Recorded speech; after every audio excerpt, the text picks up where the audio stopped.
Olá pessoal, sejam bem-vindos a mais um vídeo aqui no canal nesta terça-feira, 8 de junho de 2021. E nesse vídeo aqui eu vou passar para vocês um balanço do que foi a segunda rodada do Campeonato Brasileiro da Série C.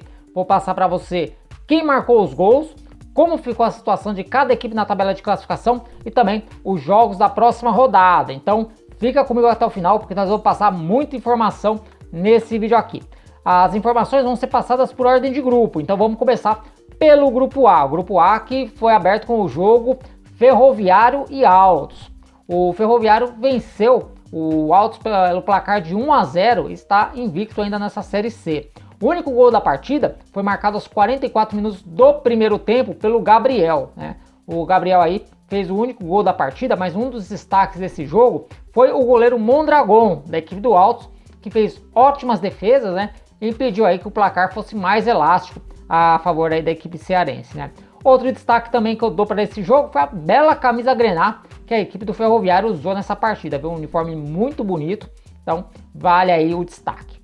Próximo jogo, Santa Cruz e Floresta. Bom, o jogo Santa Cruz e Floresta terminou 0-0, foi o primeiro 0-0 da rodada, mas teve aí alguns lances assim que merecem ser comentados, né? O Floresta teve 2 gols anulados, né? O primeiro deles foi anulado aos 30 minutos do primeiro tempo, quando o Dilcinho cabeceou e fez o gol, porém a arbitragem assinalou que o jogador do Floresta fez falta em cima do defensor do Santa Cruz e anulou aí o gol. O outro gol anulado saiu aos 18 minutos do segundo tempo, quando o Flávio Torres recebeu livre, né? Bateu pro gol, só que a arbitragem assinalou o impedimento, né? Flagrou o impedimento do jogador da equipe do Floresta. Pelos lados do Santa Cruz, a grande chance veio aos 26 minutos, né, do segundo tempo, logo depois aí do Floresta ter o seu gol anulado, quando o Frank chutou bonito, né, deu um belo chute, mas o Douglas Dias foi melhor ainda e fez aí uma grande defesa para garantir o 0-0 e um pontinho precioso para o Floresta fora de casa, né? O Santa Cruz, que havia tropeçado na estreia, né, perdeu para o Manaus por 2-0 lá na Arena da Amazônia, empata 0-0 em casa, segue apenas agora com 1 ponto e ainda não marcou gols nessa Série C, hein? Então o técnico Bolivar lá tem que melhorar a pontaria do Santa.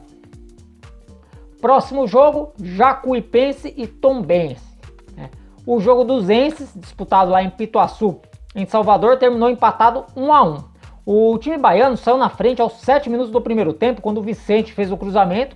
O Renato Henrique cabeceou a bola em cima do goleiro Felipe, né? O Felipe fez a defesa, porém acabou caindo com bola e tudo dentro do gol e o Jacuipense abriu o placar. Apesar desse lance bizarro, né, dessa falha nesse gol sofrido, o goleiro do Tombense foi um dos grandes nomes da partida, que ele praticou importantes defesas e evitou aí que a equipe saísse de campo derrotada.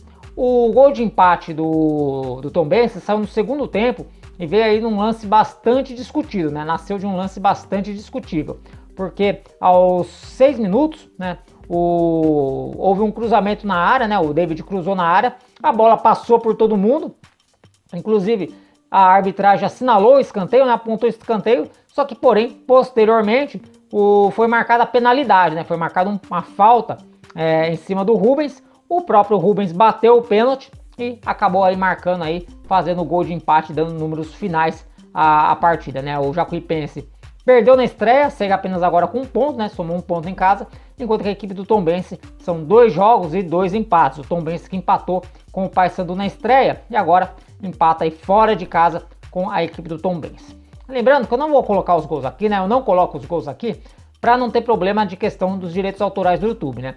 Jogos do Sub-20, torneios regionais, é até um pouco mais flexível você tá colocando os gols, né? Como eu fiz na Copa Verde, como eu fiz na Copa do Brasil Sub-20, mas jogos assim de Série C, Série D e Série B já é mais complicado você tá colocando os gols. Inclusive eu tive problemas na semana passada, quando eu coloquei inclusive gols de um jogo da Série B, né? Dos gols da partida Goiás e Confiança, e o YouTube acusou plágio e eu tive que refazer o vídeo para não perder a monetização ou sofrer algum outro tipo de punição pela plataforma, né? Então por isso que eu não coloco os gols aqui. Eu gostaria de colocar, né, para ilustrar melhor as informações, mas por conta aí de questões de direitos de imagem, eu evito colocar os gols.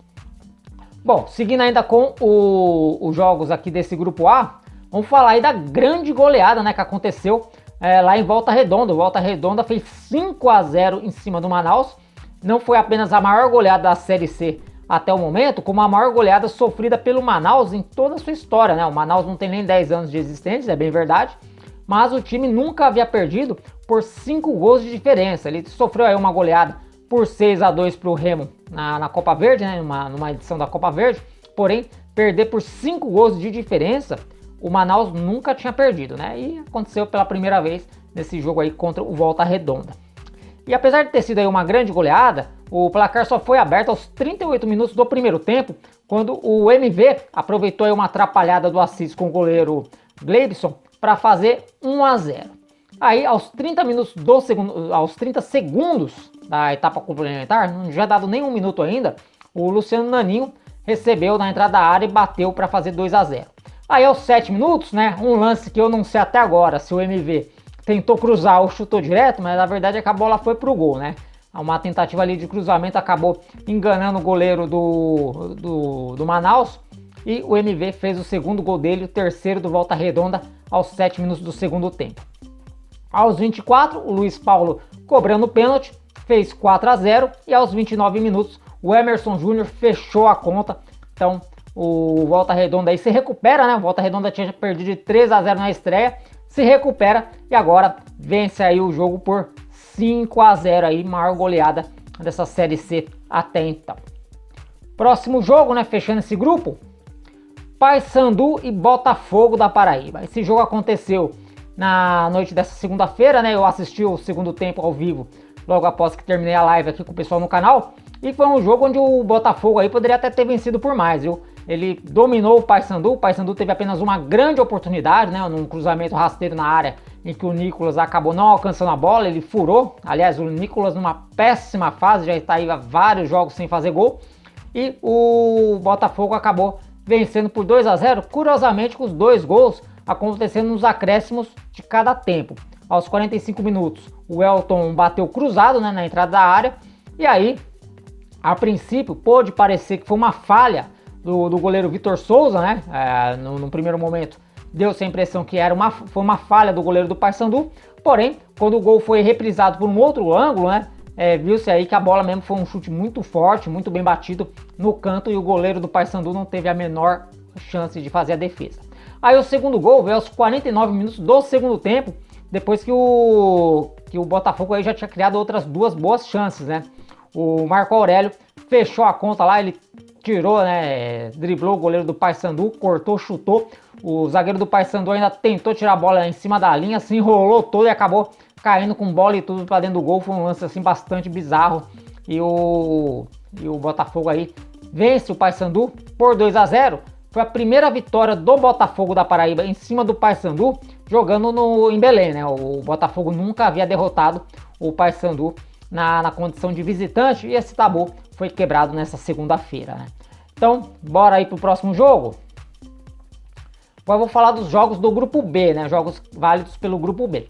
Começando pela grande goleada desse grupo, que foi Ituano 1, Grêmio Novo Horizontino 4, jogo aí que derrubou o primeiro técnico na Série C.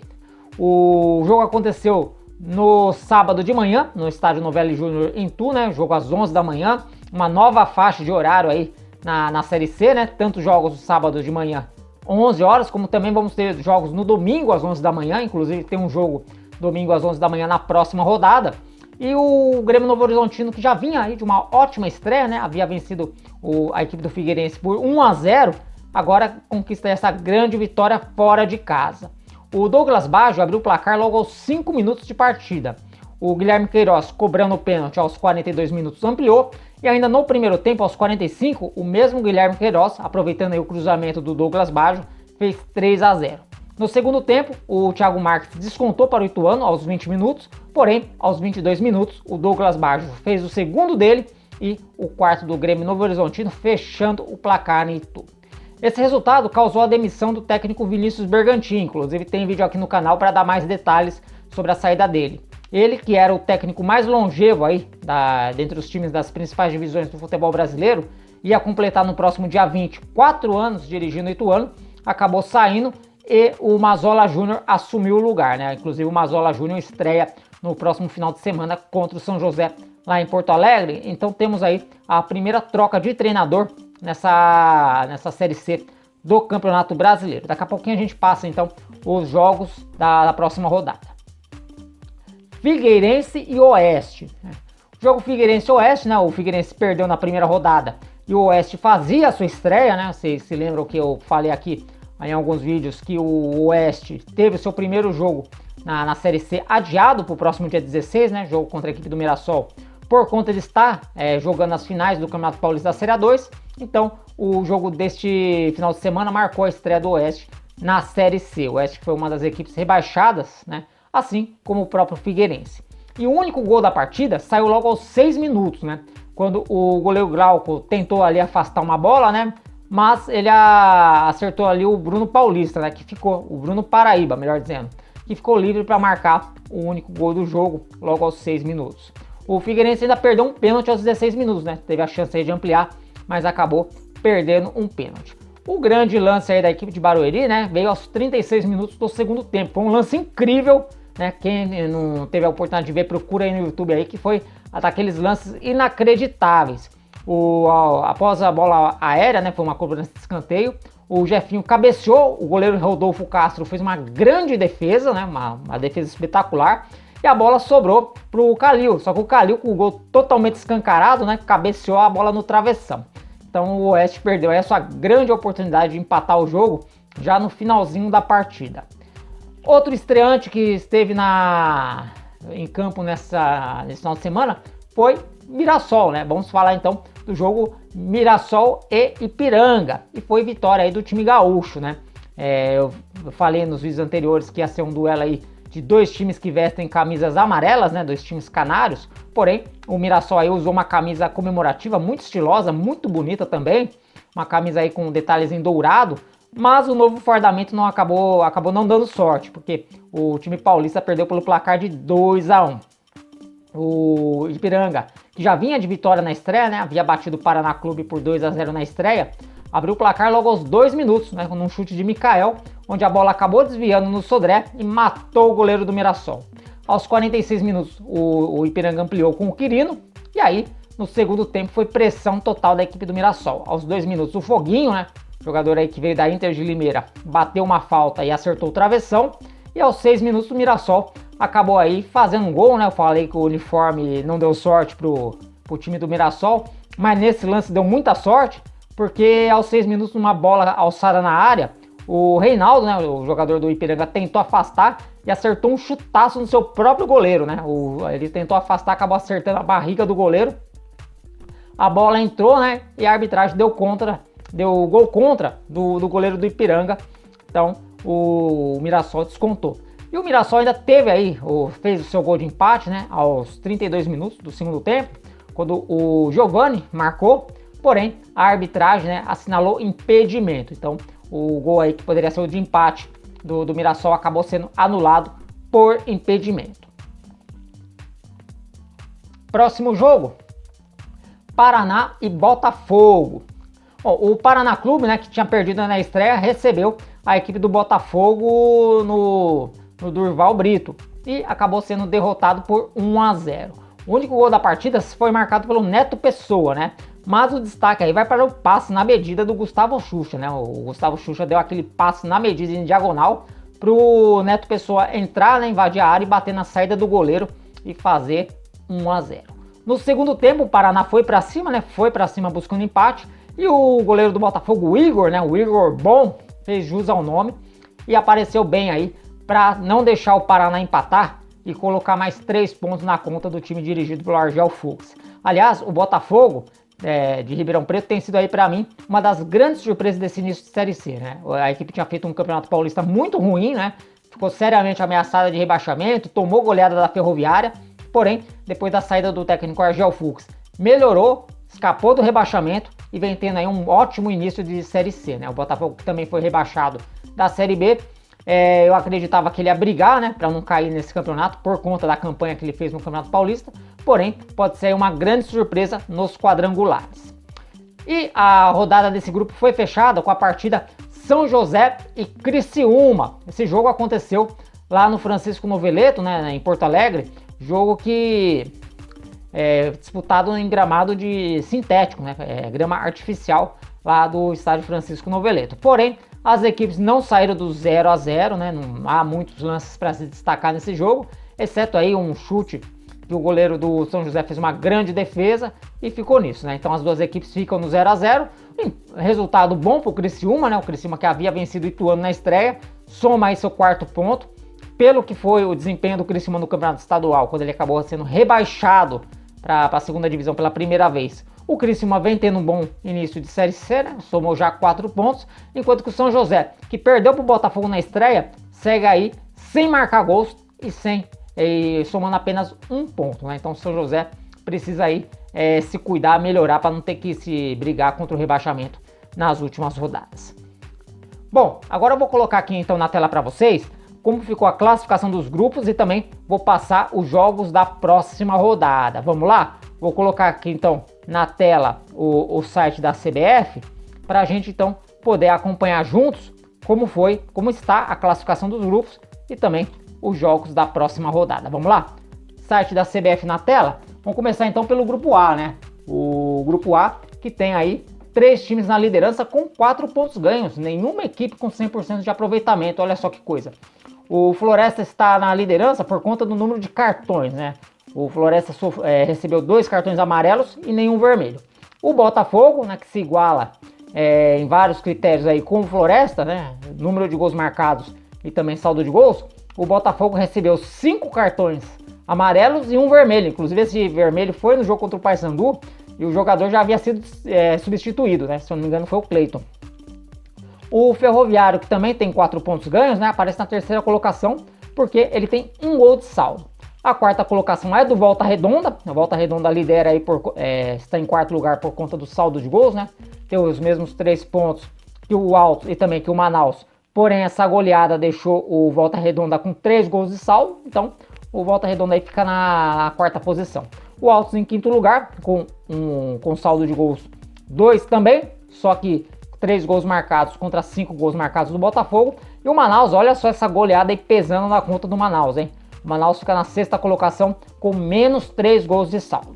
O Tombense, que ainda não ganhou, mas também não perdeu no campeonato, fica ali na 7ª colocação isolada com 7 pontos. Enquanto que Paysandu, Jacuipense e Santa Cruz somam 1 ponto e completam aí a zona de classificação, a tabela de classificação do grupo A.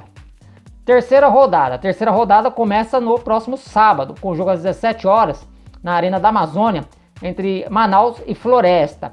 Também no sábado, às 19 horas, o Jacuipense recebe o Paysandu. O jogo vai ser em Pituaçu. Também já no domingo, às 11 da manhã, né? Como eu falei, faixa nova aí de horário, o Tombense recebe o Altos.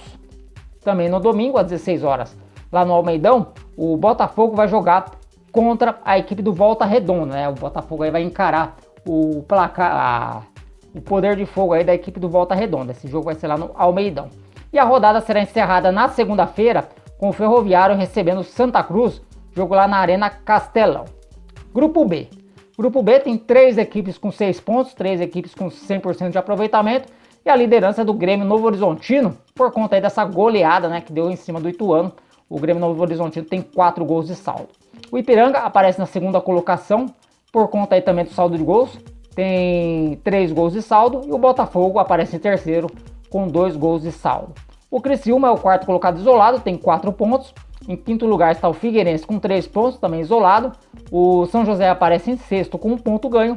E aí, completando a classificação, Mirassol, Oeste, Paraná e Ituano, todos eles com 0 pontos. Porém, né, vale destacar que Oeste e Mirassol estão com um jogo a menos, né? Aquele jogo da primeira rodada que foi adiado e vai ser disputado no próximo dia 16. Então, nesses últimos 4 colocados, Oeste e Mirassol têm um jogo a menos. Agora vamos aos jogos da próxima rodada. A próxima rodada começa no sábado às 3 da tarde com um jogo entre Grêmio Novo Horizontino e Oeste, né? Duelo paulista nessa 3ª rodada. O jogo vai ser disputado no Jorge Ismael de Biase, em Novo Horizonte. Também no sábado às 15 horas, lá no Francisco Noveleto em Porto Alegre, o São José recebe o Ituano. No sábado ainda, às 17 horas, outro duelo paulista. O Botafogo vai receber o Mirassol no estádio Santa Cruz. No domingo, às 11 da manhã, né, outro jogo aí na faixa das 11 da manhã, o Criciúma vai jogar em casa contra a equipe do Ipiranga. E às 18 horas, lá no Dorival Brito, o Paraná Clube vai receber a equipe do Figueirense. Então esses são os jogos da terceira rodada do Campeonato Brasileiro da Série C. Bom, pessoal, agora eu quero saber de vocês, né? Vocês gostaram desse formato de vídeo, desse balanço do jogo a jogo da Série C do Campeonato Brasileiro? Deixa aqui nos comentários a opinião de vocês, né? Para eu saber o que vocês acharam e o que eu posso estar melhorando nesse tipo de vídeo. E também quero saber de vocês qual foi a surpresa e a decepção dessa segunda rodada, né? O que vocês acharam da segunda rodada? Quem surpreendeu? Quem decepcionou? Deixa aqui nos comentários também, que eu estou curioso para saber a opinião de vocês. Por enquanto eu vou ficando por aqui, um grande abraço a todos vocês e até um próximo vídeo. Valeu!